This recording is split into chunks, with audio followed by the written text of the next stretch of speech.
Buddy, this is Alex, Akel, Aloe, Aden. And today I want to talk about a subject that isn't the most happiest, but it's still a necessary part of my blog and part of my identity, and I still feel the need to talk about it. So a little background first. Over the past few months, there has been somebody on YouTube who has been targeting channels of a specific type. And these channels are part of a group of people who are a sexual minority that I actually ascribe to. That's the sexual minority that is the sexual people who find sexual gratification in weight gain. This fetish actually, I've had since as long as I can remember. I don't know. I remember it started when I was. Well, I'll keep my coming out video for a long later eventually, I guess. But as long as I remember, I have this fetish, and I haven't always been very proud of my fetish. I still come out to friends, and I'll be like, oh, it's weird, But it is what it is. I can't really control it. It's there. I've once tried to abstain from it for a year, and it hasn't helped. So it is what it is, and it makes me happy.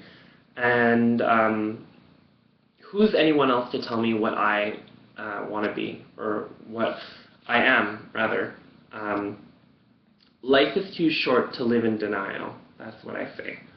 So I'm not going to go too much into that. Y'all already know that I think bigger is better. But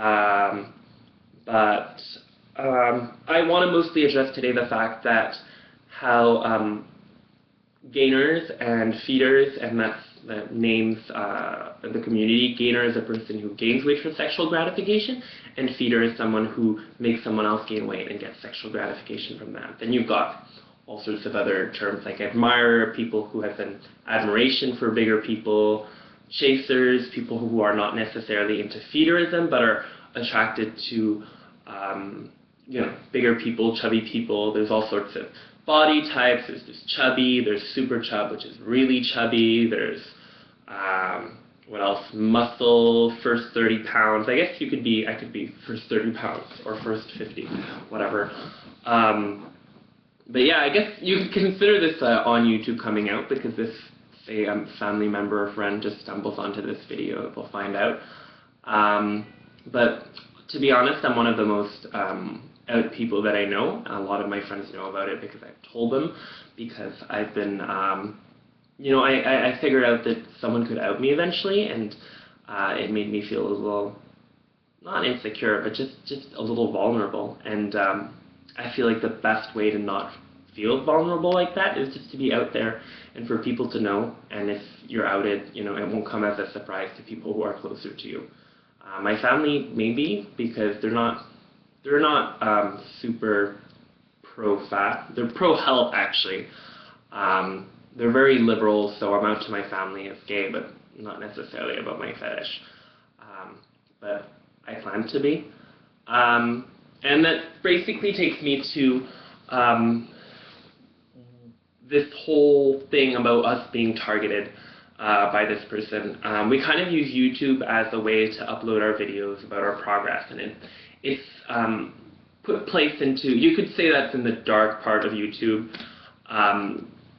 but it's given place to many people who are growing up and they're figuring, well, they kind of know they have this fetish, but they don't know it's a fetish. They don't know there's a community surrounding it. They think they're alone.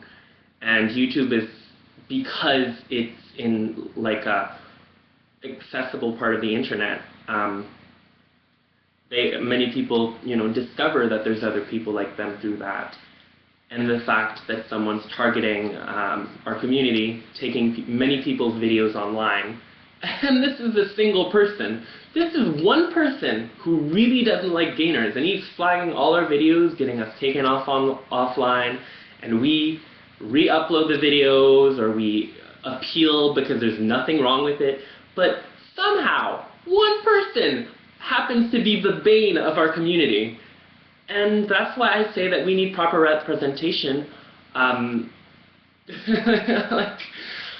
how does it happen that just one person manages to cause havoc and cause distress on so many people because he has nothing to do, or because he wants to be, the savior of the world? I need to take down those bad minorities who have no fucking choice when it comes to their sexuality, I thought we lived in a society that is progressive and, open, but apparently not. Maybe it's very selective, because a lot of people, they don't like fat people, or they don't ascribe to people being able to live their life the way they want.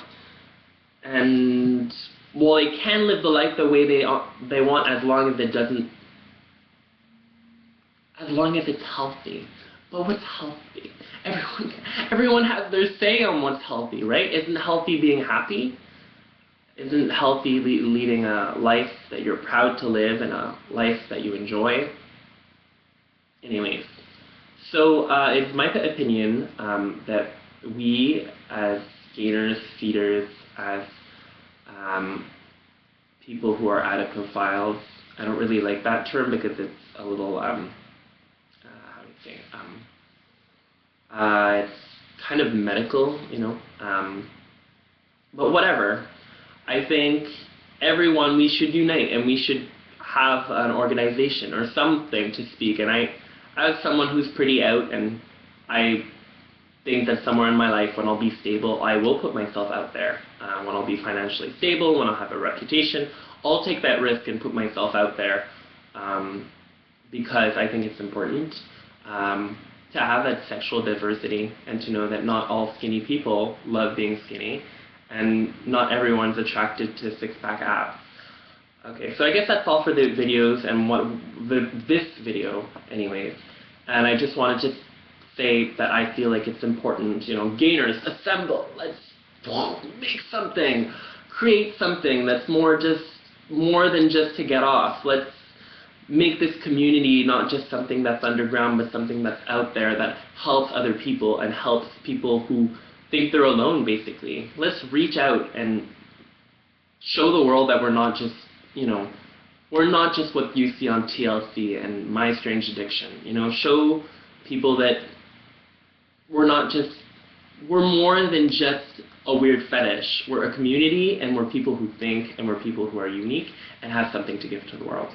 So that's all. Have a great day, and thanks for watching.